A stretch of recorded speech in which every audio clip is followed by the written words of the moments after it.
Hello, and welcome to the For We Are Many podcast.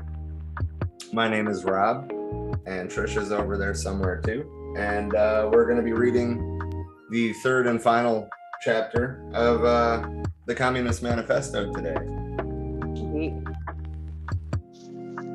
I am working on getting our website post for that put up right now, and then we'll be getting to it. I'm not sure what page it is in the PDF.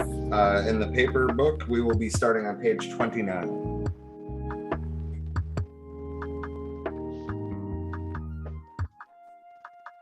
Ooh, giggity. Got my coffee refilled just in time. Essentials, man. Oh, let's see.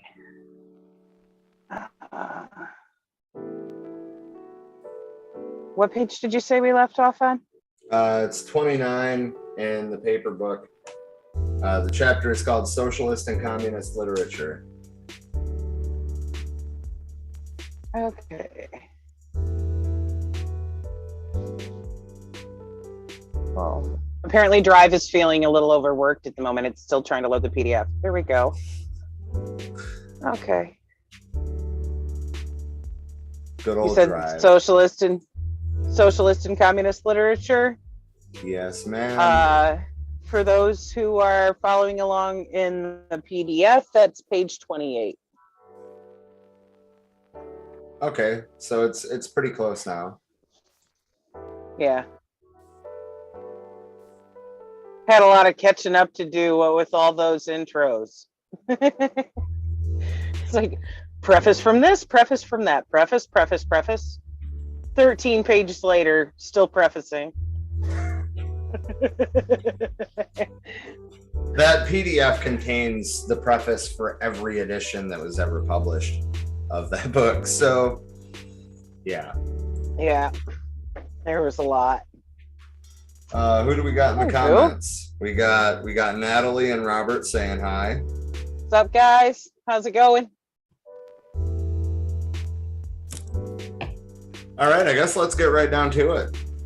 Fucking A. All right, reactionary socialism. Part A, feudal socialism. Owing to their historical position, it became the vocation of the aristocracies of France and England to write pamphlets against modern bourgeois society.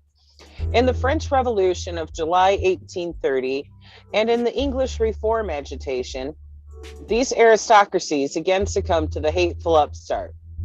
Thenceforth, a serious political struggle was altogether out of the question. A literary battle alone remained possible, but even in the domain of literature, the old cries of the Restoration period had become impossible. So, in order to arouse sympathy, the aristocracy was obliged to lose sight, apparently, of its own interests and to formulate their indictment against the bourgeoisie in the interest of the exploited working class alone. Thus, the aristocracy took their revenge by singing lampoons on their new masters and whispering in his ears sinister prophecies of coming catastrophe. In this way arose feudal socialism, half lamentation, half lampoon, half an echo of the past, half menace of the future. At times by its bitter, witty, and incisive criticism, striking the bourgeoisie to the very heart's core, but always ludicrous in its effect, through total incapacity to comprehend the march of modern history. The aristocracy, in order to rally the people to them, waved the proletarian alms bag in front for a banner. But the people, so often as it joined them, saw in their hind quarters the old feudal coats of arms, and deserted with loud and irreverent laughter. One section of the French legitimists in, quote, Young England exhibited this spectacle. In pointing out that their mode of exploitation was different to that of the bourgeoisie, the feudalists forget that they exploited under circumstances and conditions that were quite different and are now antiquated. In showing that, under their rule, the modern proletariat never existed, they forget that the modern bourgeoisie is the necessary offspring of their own form of society. For the rest, so little do they conceal the reactionary character of their criticism that their chief accusation against the bourgeois amounts to this, that under the bourgeois regime, a class is being developed which is destined to cut uproot and branch the old order of society. What they upbraid the bourgeoisie with is not so much that it creates a proletariat as that it creates a revolutionary proletariat. In political practice, therefore, they join in all coercive measures against the working class.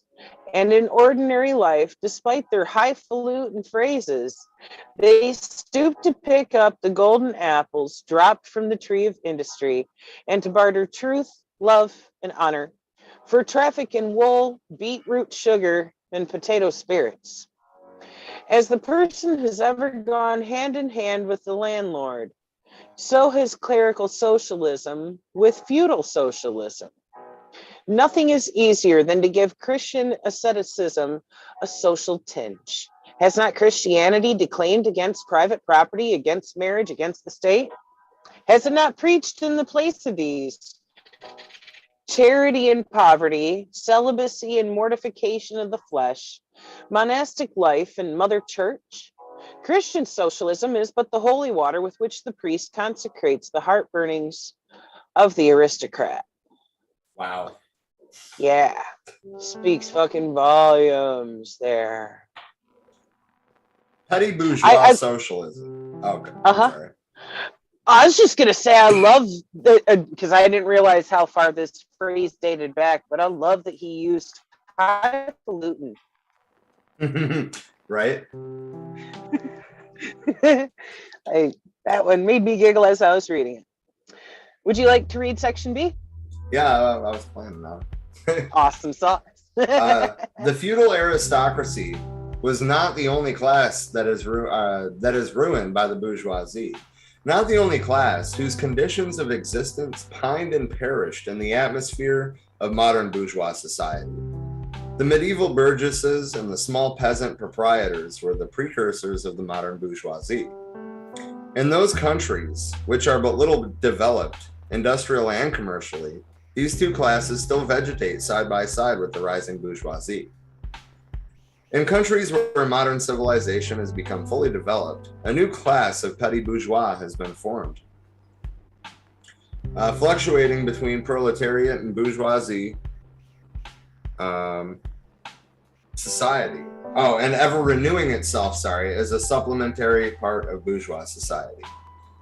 The individual members of this class, however, being constantly hurled down into the proletariat by the action of competition, and as modern industry develops, they can even see the moment approaching when they will completely disappear as an independent section of modern society to be replaced in manufactures, agriculture, and commerce by overlookers, bailiffs, and shopmen.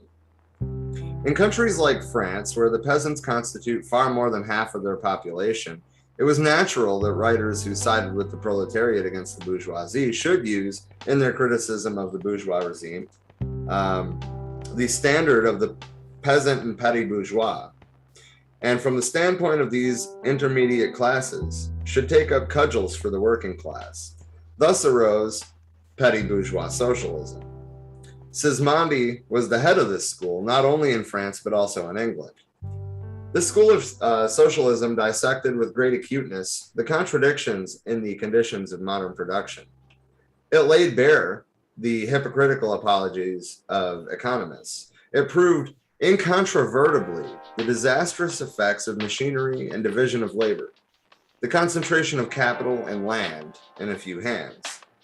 Overproduction and crises, it pointed out the inevitable ruin of the petty bourgeois and peasant, the misery of the proletariat, the anarchy in production, the crying inequalities in the distribution of wealth, the industrial war of extermination between nations, the disillusion of old moral bonds, of the family relations, of the old nationalities. In its positive aims, however, this form of socialism aspires either to restoring the old means of production and of exchange, and with them the old property relations, and the old society, or to cramping the modern means of production and of exchange within the framework of the old property relations that have been, and were bound to be, exploded by those means. In either case, it is both reactionary and utopian. Its last words are corporate guilds for manufacture, patriarchal relations, and agriculture. Ultimately, when stubborn historical facts had dispersed all intoxicating effects of self-deception, this form of socialism ended in a miserable fit of the blues. Before you take back over for the next section, I just wanted to point out how much I enjoy the writing style. Same. It reads so eloquently. I love it. Part C, German or true socialism. The socialist and communist literature of France, a literature that originated under the pressure of a bourgeoisie in power, and that was the expressions of the struggle against this power, was introduced into Germany at a time when the bourgeoisie in that country had just begun its contest with feudal absolutism. German philosophers, would-be philosophers, and beaux esprits, men of letters, eagerly seized on this literature, only forgetting that when these things immigrated from France into Germany, French social conditions had not immigrated along with them. In contact with German social conditions, this French literature lost all its immediate practical significance and assumed a purely literary aspect. Thus, to the German philosophers of the 18th century, the demands of the First French Revolution were nothing more than the demands of practical reason in general, and the utterance of the will of the revolutionary French bourgeoisie signified, in their eyes, the laws of pure will, of will as it was bound to be, of true human will generally. The work of the German literati consisted solely in bringing the new French ideas into harmony with their ancient philosophical conscience, or rather in annexing the French ideas without deserting their own philosophic point of view. This annexation took place in the same way in which a foreign language is appropriated, namely by translation. It is well known how the monks wrote silly lives of Catholic saints over the manuscripts on which the classical works of ancient heathendom had been written. The German literati reversed this process with the profane French literature. They wrote their philosophical nonsense beneath the French original.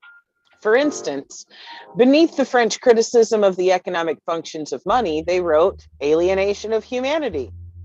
And beneath the French criticism of the bourgeois state, they wrote dethronement of the category of the general, and so forth. The introduction of these philosophical phrases at the back of the French historical criticisms, they dubbed philosophy of action, true socialism, German science of socialism, philosophical foundation of socialism, and so on. The French socialist and communist literature was thus completely emasculated. And since it ceased in the hands of the German to express the struggle of one class with the other, he felt conscious of having overcome French one-sidedness and of representing not true requirements, but the requirements of truth, not the interests of the proletariat, but the interests of human nature, of man in general, who belongs to no class, has no reality, who exists only in the misty realm of philosophical fantasy. This German socialism, which took its schoolboy tasks so seriously and solemnly, and extolled its poor stock in trade in such a mountebank fashion, meanwhile gradually lost its pedantic innocence. The fight of the Germans, and especially of the Prussian bourgeoisie, against feudal aristocracy and absolute monarchy, in other words, the liberal movement, became more earnest. By this, the long wished for opportunity was offered to true socialism of confronting the political movement with the socialist demands, of hurling the traditional anathemas against liberalism, against representative government, against bourgeois competition, bourgeois freedom of the press, bourgeois legislation, bourgeois liberty and equality, and of preaching to the masses that they had nothing to gain and everything to lose by this bourgeois movement. German socialism forgot in the nick of time that the French criticism, whose silly echo it was, presupposed to the existence of modern bourgeois society with its corresponding economic conditions of existence, and the political constitution adapt thereto. The very things those attainment was the object of the pending struggle in Germany. To absolute governments, with their following of parsons, professors, country squires, and officials, it served as a welcome scarecrow against the threatening bourgeoisie. And it was a sweet finish after the bitter pills of flogging and bullets with which these same governments, just at that time, dosed the German working class risings. While this, quote, true socialism thus served the government as a weapon for fighting the German bourgeoisie, it at the same time directly represented a reactionary interest in the interest of German Philistines. In Germany, the petty bourgeois class, a relic of the 16th century, and since then constantly cropping up again under the various forms, is the real social basis of the existing state of things. To preserve this class is to preserve the existing state of things in Germany. The industrial and political supremacy of the bourgeoisie threatens it with a certain destruction. On the one hand, from the concentration of capital, on the other, from the rise of a revolutionary proletariat. Quote, true socialism appeared to kill these two birds with one stone. It spread like an epidemic. The robe of speculative cobwebs, embroidered with flowers of rhetoric, steeped in the dew of sickly sentiment, this transcendental robe in which the German socialists wrapped their sorry, quote, eternal truths, all skin and bone, served to wonderfully increase the sale of their goods amongst such a public. And on its part, German socialism recognized more and more its own calling as the bombastic representative of the petty bourgeois Philistine. It proclaimed the German nation to be the model nation, and the German petty Philistine to be the typical man. To every villainous meanness of this model man, it gave hidden, higher socialistic interpretation, to the exact contrary of its real character. It went to the extreme length of directly opposing the, quote, brutally destructive tendency of communism and proclaiming its supreme and impartial contempt of all class struggles. With very few exceptions, all the so-called socialist and communist publications that now, in 1847, he's saying, circulate in Germany belong to the domain of this foul and enervating literature. Can you imagine what he would say about today's capitalist publications? Right? Oh my God, he would vomit. He would vomit upon opening his eyes and reading.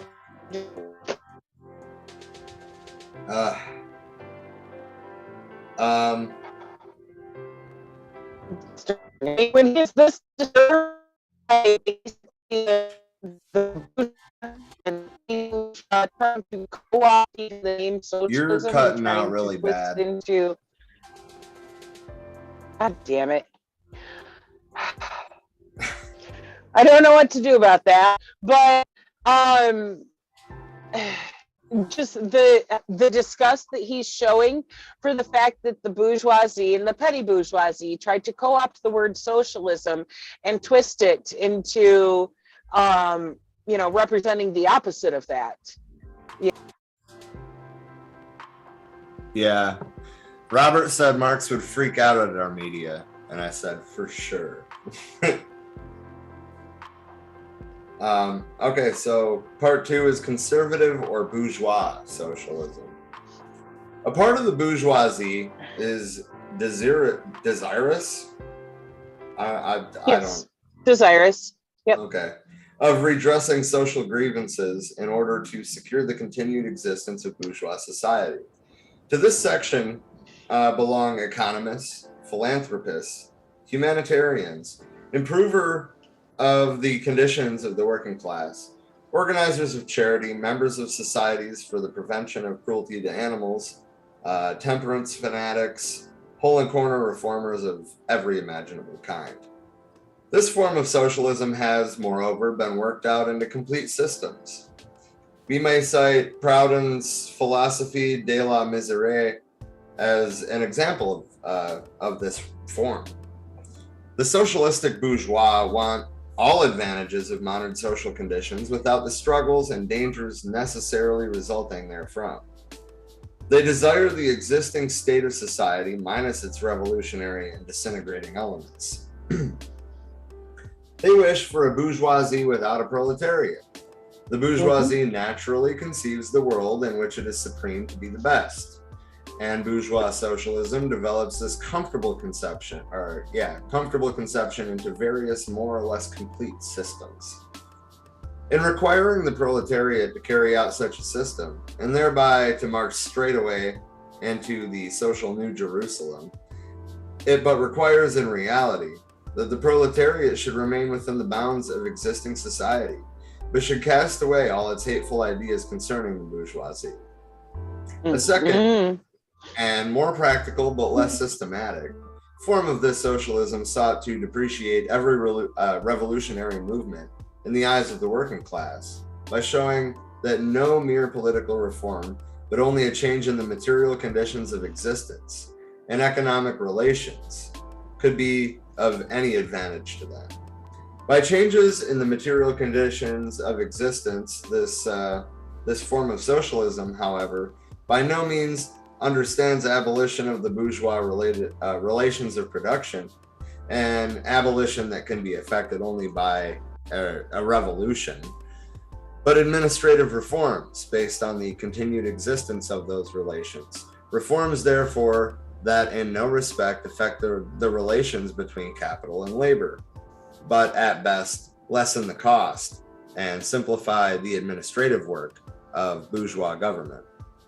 Bourgeois socialism attains adequate expression when, and only when, it becomes a mere figure of speech.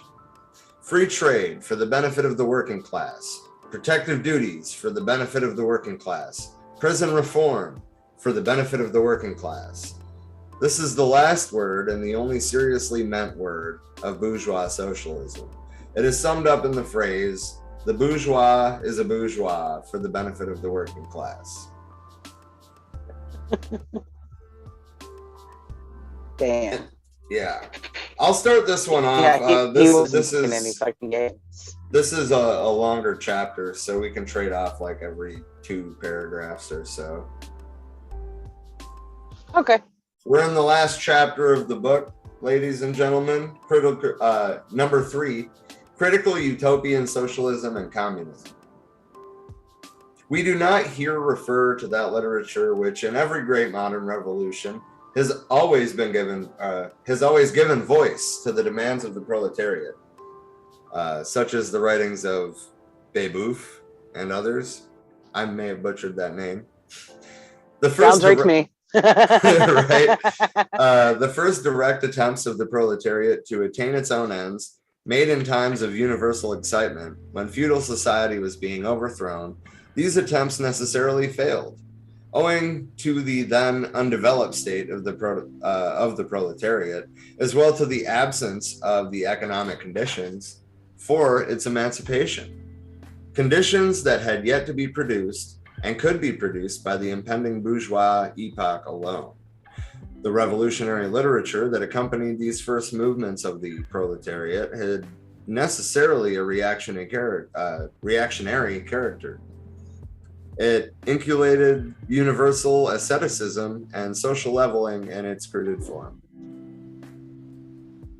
The socialist and communist systems, properly so called, those of St. Simon, Fourier, Owen, and others, spring into existence in the early undeveloped period described above of the struggle between the proletariat and bourgeoisie.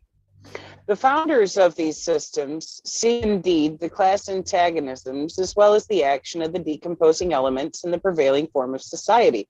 But the proletariat, as yet in its infancy, offers to them the spectacle of a class without any historical initiative or any independent political movement. Since the development of class antagonism keeps even pace with the development of industry, the economic situation as they find it does not as yet offer to them the material conditions for the emancipation of the proletariat. They therefore search after a new social science, after new social laws that are to create these conditions. I wanted to interject right here to talk a little bit about this new social science he's talking about is dialectical materialism, historical materialism. And I mean, I guess I don't know exactly how I'm trying to word what I'm trying to say, but Marx and Engels very much viewed socialism as a science,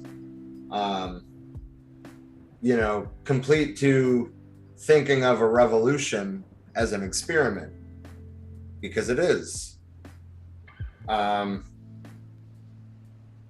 don't know. I'm not going to go too deep into that. And but... the goal, which is to raise the material conditions to lift people out of poverty. There's no excuse for there being a working class in poverty. The majority of your population in poverty. Exactly. Would you like yeah. Would you like to pick up their historical action? Yep. Historical action is to yield to their personal inventive action, historically created conditions of emancipation to fantastic ones, and the gradual spontaneous class organization of the proletariat to the organization of society, specially contrived by these inventors. Future history resolves itself, in their eyes, into the propaganda and practical carrying out of their social plans. In the formation of their plans, they are conscious of caring chiefly for the interests of the working class as being the most suffering class. Only from the point of view of being the most suffering class does the proletariat exist for them. The undeveloped state of the class struggle, as well as their own surroundings, causes socialists of this kind to consider themselves far superior to all class antagonisms. They want to improve the condition of every member of society, even that of the most favored. Hence, they habitually appeal to society at large without distinction of class, nay, by preference to the ruling class. For how can people, once they understand their system, fail to see it in the best possible plan of the best possible state of society? Hence, they reject all political and especially all revolutionary action. They wish to attain their ends by peaceful means and endeavor by small experiments necessarily doomed to failure, and by the force of example to pave the way for a new social gospel. Such fantastic pictures of future society, painted at a time when the proletariat is still in a very undeveloped state and has but a fantastic conception of its own position, correspond with the first instinctive yearnings of that class for a general reconstruction of society. But these socialist and communist publications contain also a critical element. They attack every principle of existing society. Hence, they are full of the most valuable materials for the enlightenment of the working class. The practical measures proposed in them, such as the abolition of the distinction between town and country, of the family, of the carrying on of industries for the account of private individuals, and of the wage system, the proclamation of social harmony, the conversion of the function of the state into a more super independence of production. All of these proposals point solely to the disappearance of class antagonisms, which were at that time only just cropping up, and which in these publications are recognized in their earliest indistinct and undefined forms only. These proposals, therefore, are of a purely utopian character. The significance of critical utopian socialism and communism bears an inverse relation to historical development. In proportion as the modern class struggle develops and takes definite shape, this fantastic standing apart from the contest, these fantastic attacks on it, lose all practical value and all theoretical justification. Therefore, although the originators of these systems were in many respects revolutionary, their disciples have in every case formed mere reactionary sects. They hold up fast by the original views of their masters and in opposition to the progressive historical development of the proletariat. They therefore endeavor and that consistently to deaden the class struggle and to reconcile the class antagonisms. They still dream of experimental realization of their social utopias, of founding isolated phalansteres, of establishing home colonies, or setting up a little Icaria, duodecimo editions of the New Jerusalem. And to realize all these castles in the air, they are compelled to appeal to the feelings and purses of the bourgeois. By degrees, they sink into the category of the reactionary or conservative socialists depicted above, differing from these only by more systematic pedantry and by their financial and superstitious belief in the miraculous effects of their social science. They therefore violently oppose all political action on the part of the working class.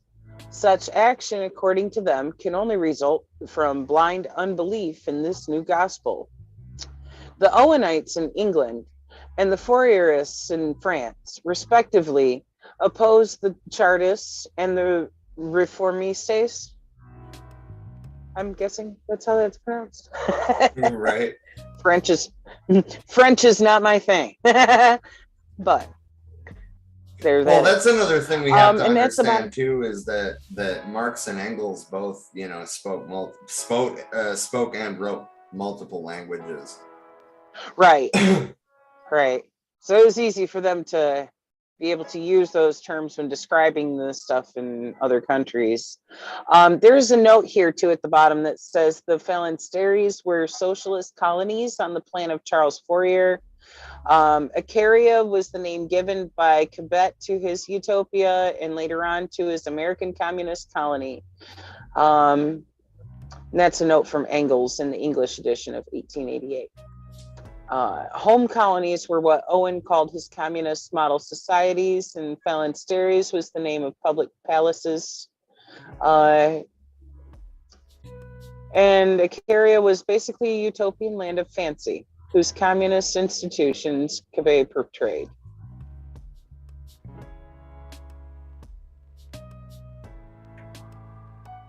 All right. 4. Position of the communists in relation to the various existing opposition parties. Section 2 has made clear the relations of the communists to the existing working class parties, such as the Chartists in England and the agrarian reformers in America. The communists fight for the attainment of the immediate aims, for the enforcement of the momentary interests of the working class, but in the movement of the present, they also represent and take care of the future of that movement. In France, the communists ally themselves with the social democrats against the conservative and radical bourgeoisie, reserving, however, the right to take up a critical position in regard to phrases and allusions traditionally handed down from the Great Revolution. In Switzerland, they support the radicals without losing sight of the fact that this party consists of antagonistic elements, partly of democratic socialists. In the French sense, partly of radical bourgeois. In Poland, they Sound support... familiar?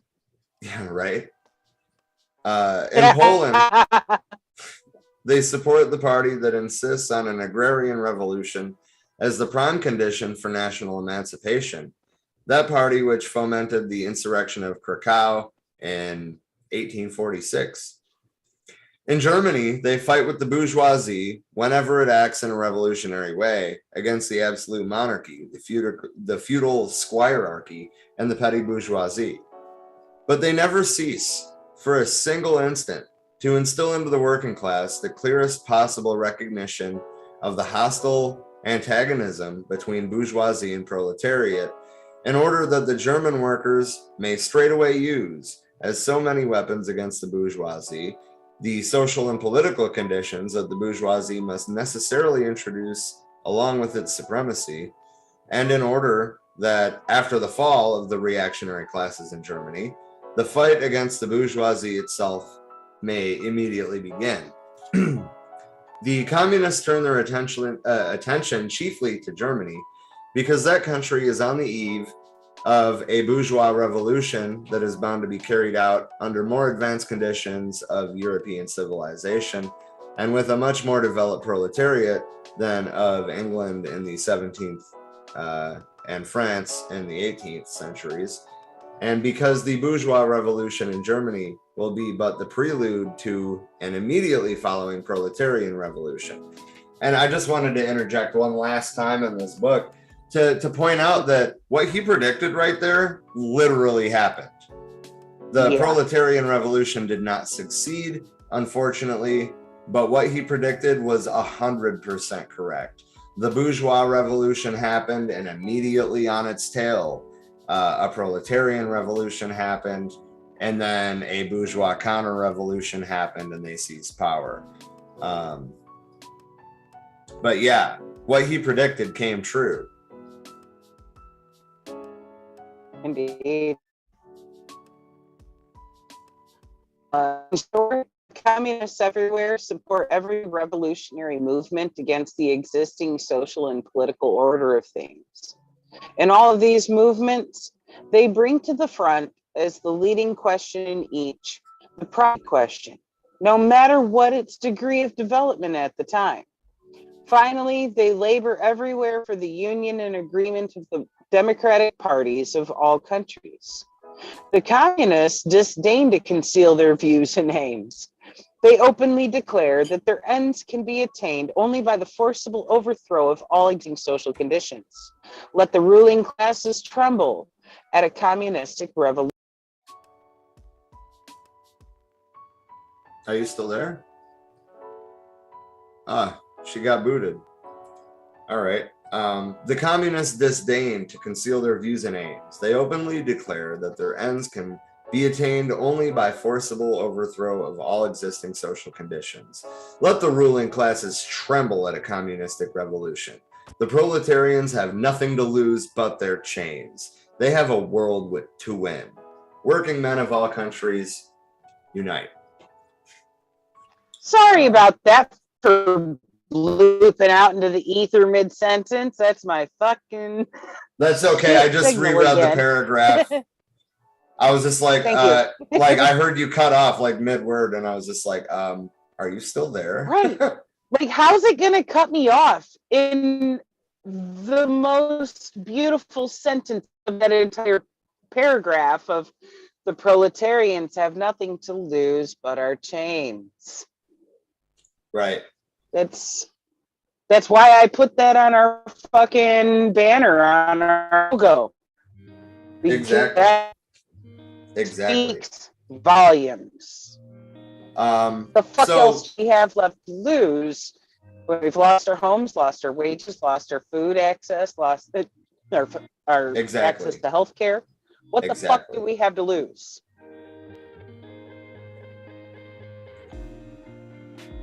I completely agree. Ladies and gentlemen in the comments, if you have, this is basically an open discussion section here, right? So if you have anything that you want to point out about the book or any questions about the book, now would be a good time to do that. In the meantime, I want to plug a little bit of what's going on tomorrow. We are finally releasing our Emma Goldman piece. Yes. She's an amazing human being.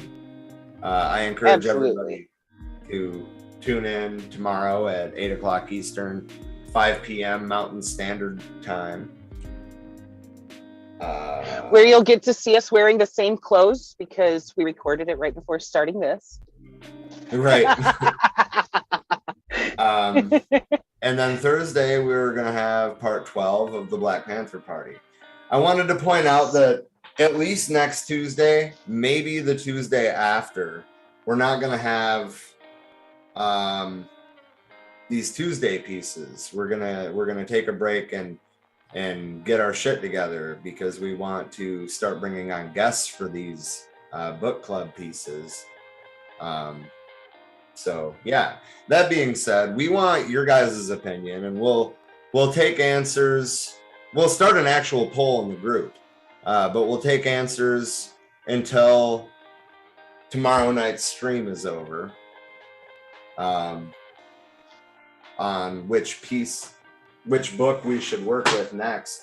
We were talking about Emma Goldman's Anarchism and Other Essays, which would go right along with the biography piece. Yeah. Right. Or DJ Rob is bringing new guests. Well, I mean, we're trying to. Right. We need some time to focus on some networking stuff, get some of those things lined up, so that way when we come back the following week, we can hit the ground running. And hopefully start getting some stuff pre-recorded like a week ahead of time like we were, and be able to schedule it out a little better. Yeah, and promote it better too. Yeah, because kicking out posters 2 days before it airs doesn't give us much promo time. No. So we will definitely be doing better on that front compared to how we have been. But Emma Goldman's Anarchism and Other Essays, or Rudolf Rocker's Anarcho-Syndicalism Theory and Practice. The point is, though, that been focusing on a lot of communist stuff because that's, I guess, kind of what we were drawn to. But we are trying to be a pan-leftist platform.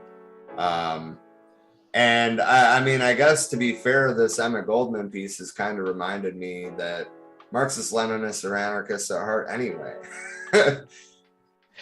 This is true. This is true. It's anarchy is that dream goal of to get to the point where we can all be self-governing.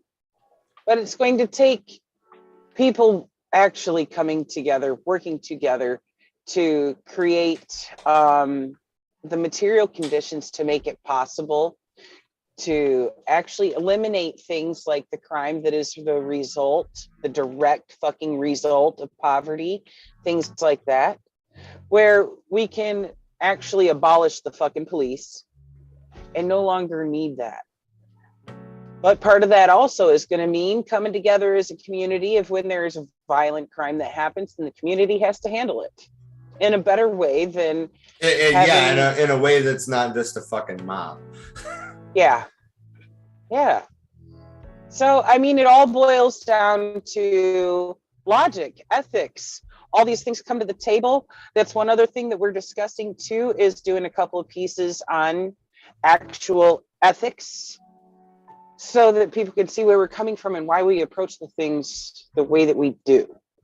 Because having an ethical standard, understanding where your rights begin and end at the point where the next person's rights begin are fucking incremental to being able to reach that point that still now is only idealistic and utopian and make that a realization.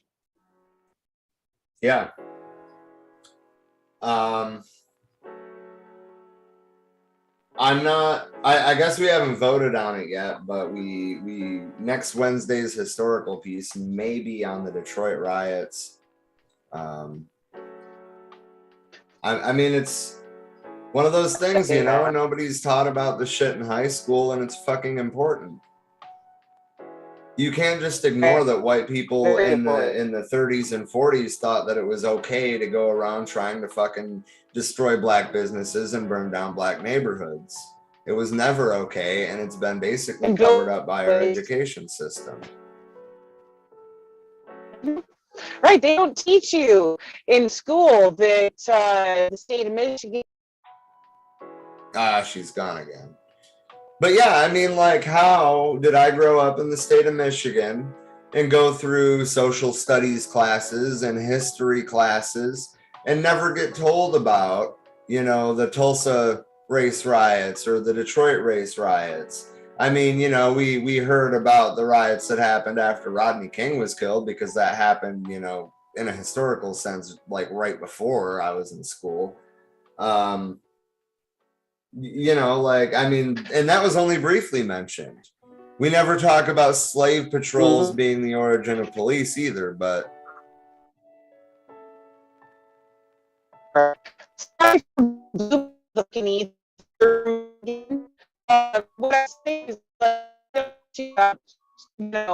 you're cutting out really bad again.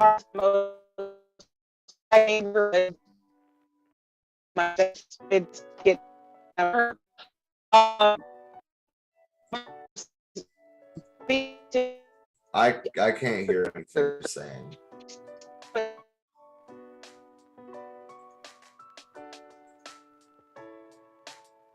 Never mind. Well, son of a bitch. So Natalie said, is anyone else seeing how the UK handles crime? I think it's more humanitarian and police are not allowed to lie. My personal thing pertaining to how we handle the police, I originally heard about it from the Howie Hawkins campaign in 2020, but I come to find out doing this podcast that community control of the police was brought forth by the Black Panther Party in the late 60s. Yep. I wholeheartedly support community control of the police. That means that, you know, community members investigate the police, not other police.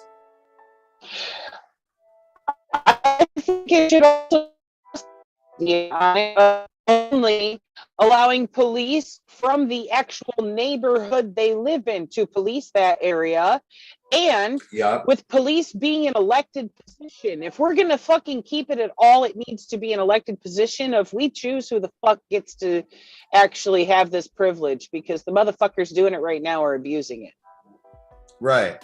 And I mean, I do think the UK has a much better policing system than we do, but I think that our goal needs to be either severely disfunding or disbanding the police, at least as we know them. I'm not saying that there shouldn't be, you know, some sort of security, investigators I guess. For murder. Right. It's one thing to still have investigators for like murders and rapes, but to have motherfuckers in the street existing in their job only to serve the purpose of bringing oppression and or collecting fucking revenue, fuck that.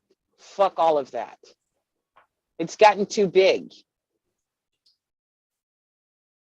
When we live in a fucking society that fucking considers the police to be an authority to the point it's like fucking toxic. It's like, no, we need to shake things up here, wake the fuck up, because they're not an authority. They're our fucking employees and they forgot it. So it's time to fire them. They're not doing their fucking job. They have a shit fucking job and they do a shit fucking job at it. Right. And I mean, I don't know. I have a hard time even thinking about how modern police forces evolved from slave patrols, and they still patrol our streets today. That speaks volumes. I used to be more of a reformist, well, on a lot of things, but especially on the police. But I've come to a point where I realize that you can't reform something that was designed broken to begin with. Right. It was designed to cause harm, period. It was designed for the purpose of benefiting the white bourgeois class on purpose. That needs to be abolished. Precisely. Anyway, yeah, I'm going to do that poll tonight in our Facebook group, the Education and Discussion group. You're going to be voting between Emma Goldman and Rudolph Rocker for our next Tuesday episodes.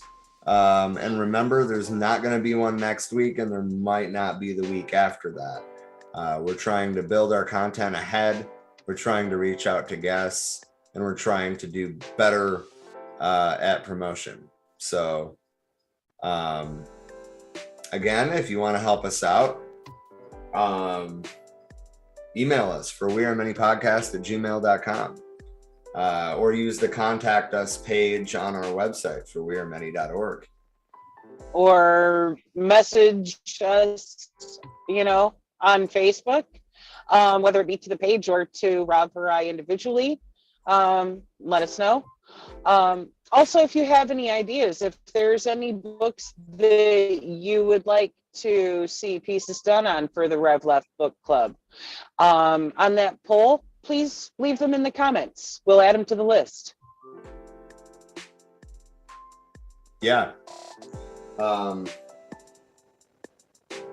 then we are probably also going to take a week off of the Thursday streams when we finish Bobby Seale's book, but we're going to keep the Black Panther trend going, and we'll be reading from Eldridge Cleaver. Hell yeah. So yeah, it's all kind of coming together. But the point is when we're back in full swing after this little slowdown for a week or two,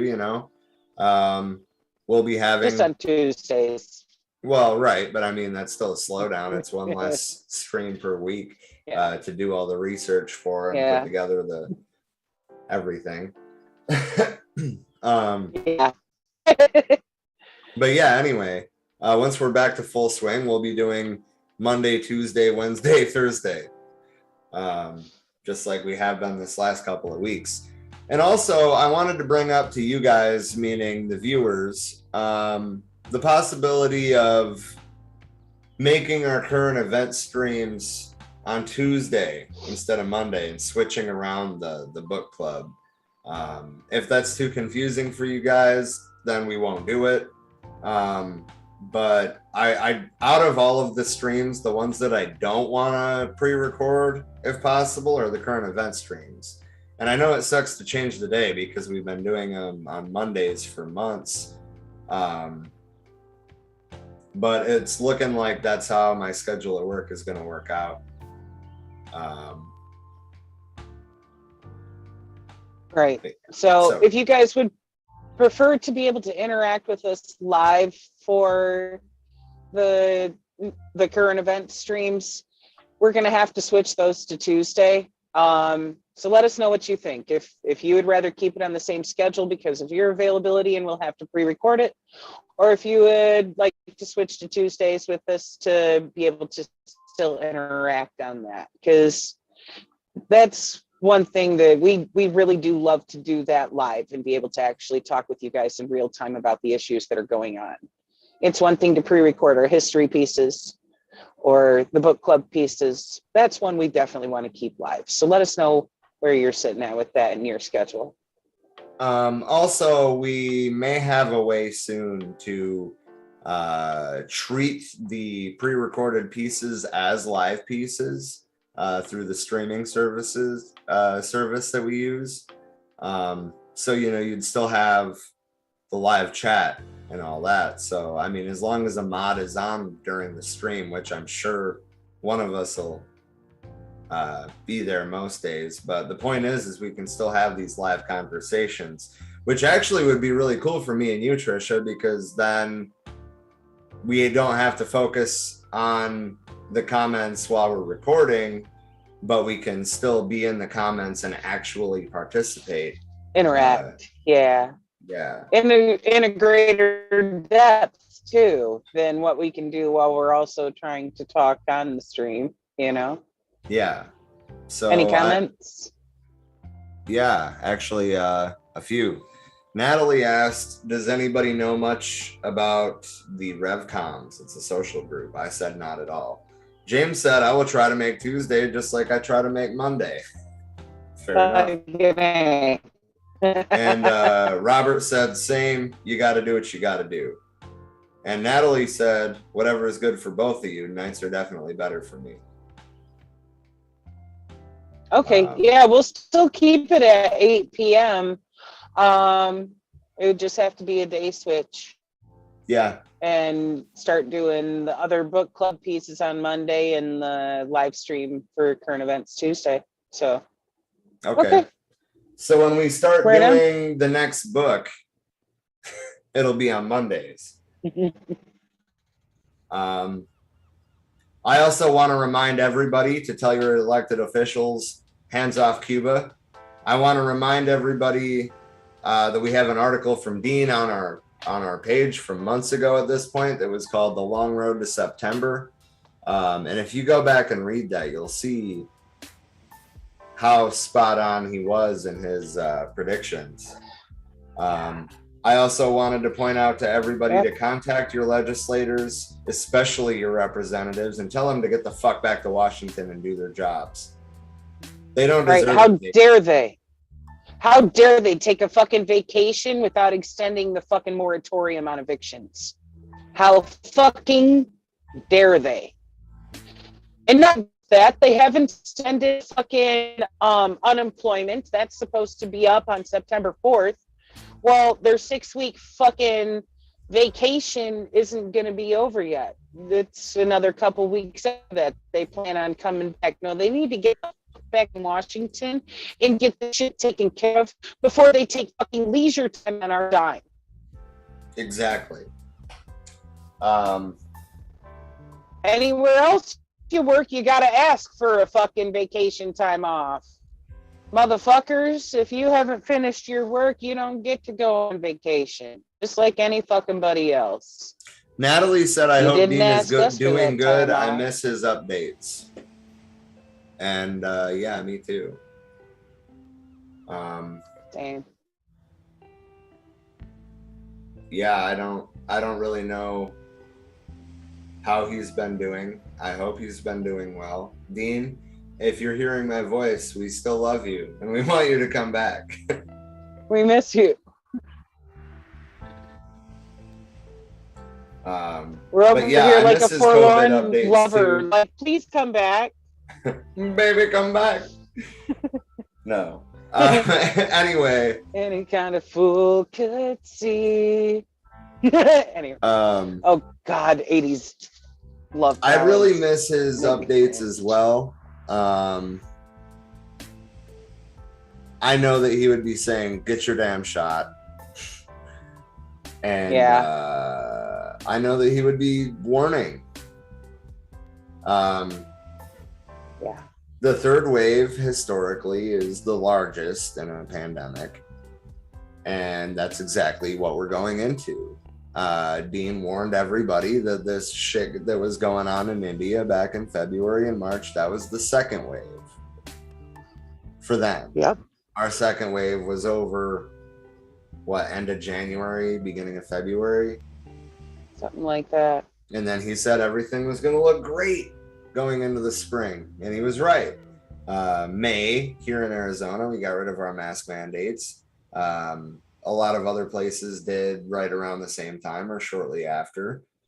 Some places didn't do it until right before the 4th of July. But the point is by the 4th of July, everywhere was reopened. Everywhere was maskless. All right. I mean, at least in Michigan, they have the stipulation, although I doubt if anybody's really following it. They have the stipulation of you can go maskless if you're vaccinated. Oh, yeah, but nobody's checking vaccine cards. I think, no, it's just, going on fucking trust. And it's like, wait a minute. I mean, and especially even if you are vaccinated, dude, when it comes to the Delta variant, that has 10,000 times more viral load than the strains that we've already seen that are covered in the vaccine. But at least if you get the vaccine, it's going to help protect you against severe illness and death if you do catch the Delta variant. So still keep wearing your fucking masks and go get the stabby stab. We got plenty of them on the table to choose from. Are the conservatives still calling it the Fauci ouchie? Pre-existing conditions. I don't know. Probably. And it's like so ridiculous too, because but trust me, I did my research. Like, really, motherfucker, you are a virologist. He is. Like, his entire life. Right. Viruses. I think I'll take the word of a professional over the word of somebody who's like, yeah, but I looked this up and found such bullshit on Breitbart.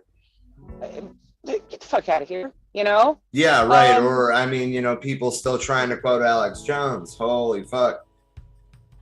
Natalie said there is a new virus prediction to cause trouble coming out of Peru. If this doctor is correct, that I watch at times on YouTube. Which, I mean, ultimately, this is a byproduct of climate change. I mean, we're seeing viruses mutate at faster rates. We're seeing bacterias that we haven't seen in 10,000 years thawing out on both ends of the planet. I mean, and as it gets, more muggy and hotter, around the planet, it's just going to get worse and worse. So we need to think about that. Anyway, though, one of those things that people do truly need to understand viruses is if at first they don't succeed in killing you, they're going to come back again. They're going to mutate or fuck back. Well, ultimately, they're not even trying to mutate to kill you. If a virus is killing you, then it's killing its host. It's not very efficient. It wants to make us sick. It doesn't want to kill us. It's mutating itself to be able to spread more, which only increases the number of deaths, because even as efficient as they are at trying to live off of your body, they're still kill around 1% to 2% of. Yeah. And I also want to point out that we're at higher numbers with that than we were for the Spanish flu, which, remember, all the professionals were saying that was, there's no way we were going to hit that benchmark. And there was Dean being like, well, I don't know if it's that far-fetched. And here we are watching his predictions from that computer model he was running, analyzing the numbers. Right. Coming true. Everything that he said was going to happen is fucking happening. And I just want to take a leaf out of his book to say, get vaccinated, wear your damn mask, and wash your fucking hands. Wash your fucking hands, and try to limit your contact with other human beings. Right? Some people would probably think that I'm nuts for still being as isolated as I am. But it's like, dude, no.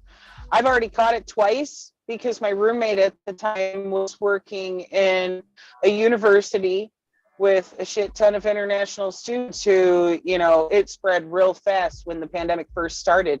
The university she was working at, it fucking spread through the population so fast that they shut down before anybody was actually doing quarantine shutdowns on a legal basis. It's one of those things where it's like, no, stay the fuck away from people. If you've been sick recently, I don't want to see you. Only visiting with people who I know have not been sick. And remember that you can be asymptomatic. You got to protect yourself. Right. Oh, also, here's an update. I was reading a piece the other day. The research is showing now that if you've had COVID, if the virus managed to reach your brain, okay, everybody's been talking for a long time about the COVID fog of feeling like your brain cells just aren't fucking connecting right afterwards. It's fucking with your memory. It's so much more than that. They're finding that this is on par symptom-wise with Alzheimer's. And that's crazy to think about. Right. Like the way that this infects your cells, if it has gotten past that blood-brain barrier, which we don't even know yet how it's getting into brain tissue because the brain is so well protected, but it's getting there and it's destroying neurons. Okay, viruses replicate by infecting your cells, ripping apart your DNA, combining it into their own in order to produce more virions and explode out of the fucking cell to go infect more cells. So when it's doing this to your neurons, it is causing permanent fucking brain damage. So if that alone is not incentive enough to go get the fucking stab, I don't know what is. This is coming from somebody who's already got memory issues between splitting my fucking wig in a car wreck, the pain meds that I've had to take from it since that block communication between neurons. And it has significantly gotten worse since I had COVID too. I'm sure you fucking noticed, Rob, that like my brain farts are all over the fucking place. And this has me concerned. Like, I don't need to be experiencing symptoms like Alzheimer's when I'm not even 40 yet. I still got a few months to go to hit that. Neither do any of the rest of you, especially like, dude, if kids are catching this and getting brain damage from it, that's their whole rest of their life. Be safe. Wash your fucking hands. Stay the fuck away from people. Get vaccinated. Wear your mask. Is not something to fuck around. We are still finding out the long-term effects of having been infected with this. And it's already showing to be a cost that is too high for everyone to bear. Agreed there. Anyway, I guess it's time to wrap it up, though. We finished the book about 20 minutes ago and we're still bullshitting. So hey, we all do. Oh yeah, I know. But I just wanted to thank everybody for tuning in tonight, and well, every time you do. And see you tomorrow for our piece on Emma Goldman. I think that you guys are really gonna like her. I'll leave it at that. Yeah, she's a badass. I love her. Wish I would have been able to meet her. No shit, Born in the right? wrong time. Like, she was so far ahead of her time. Like a literal activist at that, too, of committing to actual action. Not just words, not just talking. No, she took her fight to the fucking streets. So hard that they, like, booted her out of the fucking country for a while. Because they were like, this For a woman is while, the they greatest only threat allowed in her the back country. for 90 days one time. Right. All right. Short time. They saw her as such a huge threat because she was such an eloquent speaker that she commanded the attention of the masses and was bringing them to the proletarian movement. As seen there. Yes. Yeah. Fucking dope ass woman. Absolutely dope. Like a boss. Fucking A. Anyway, if you guys want to support us monetarily, go to our Patreon. Actually, on our website, we've got a link to Patreon, and we've got a link to PayPal. You know. Right. Every little bit helps, especially with the expansion that we're wanting to do with the streaming service. Yeah, it's already not free, and we already pay for it out of pocket, but it's about to get more expensive than it already is because, well, frankly, we need the services that they offer at a higher price. Right. Double the price. So anything that you can contribute would help greatly. Also, if you'd like to contribute content, whether you be a writer, a videographer who's covering things in your area, if you'd like to contribute art, music, any of those things, bring your revolutionary works. We will platform them. We have space for you on our website. And in our Facebook group. This is we will help you promote your stuff.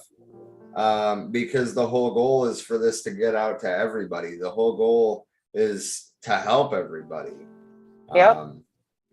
And we can only do it together.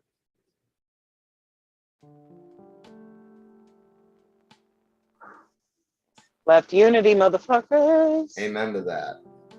We love you. We appreciate you. Thank you for being here with us. Very much so. And see you again tomorrow. Gute Nacht.